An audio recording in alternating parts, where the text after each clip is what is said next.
Hi, welcome back to Bite-Sized Solutions. This is week 2. My name is Kathy. And I'm Ellen.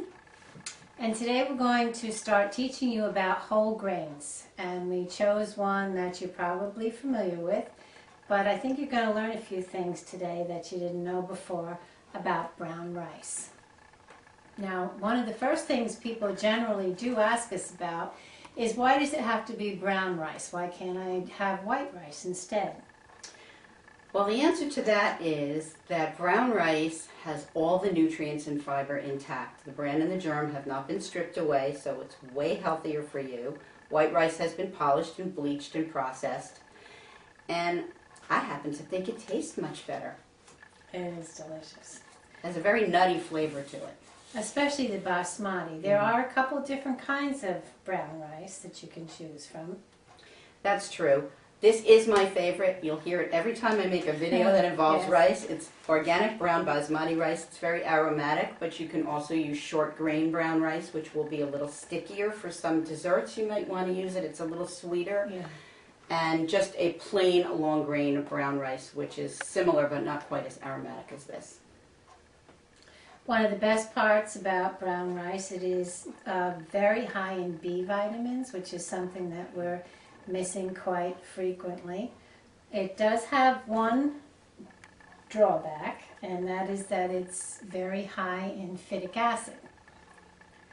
What's phytic acid and why do we have to worry about it? Well, it's naturally occurring and it won't cause you illness, but what it does is it prevents you from really absorbing all the wonderful vitamins and minerals that are in your food.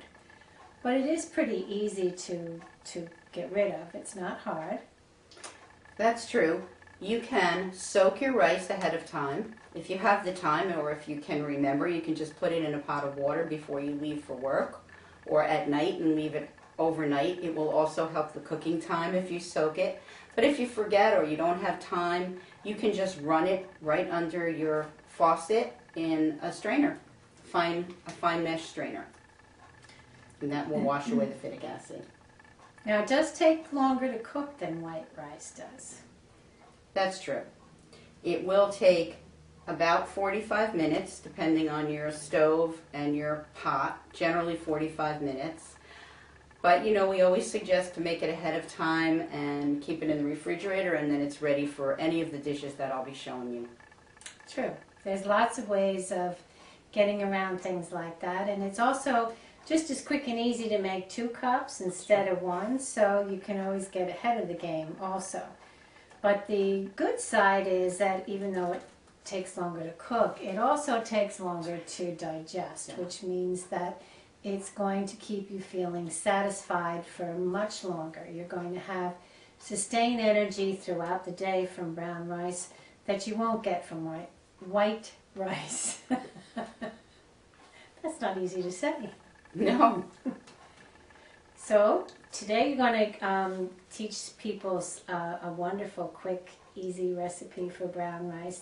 That's right. We're going to do a healthy fried brown rice that you are going to love. It's I awesome. promise you. Yum. It's great.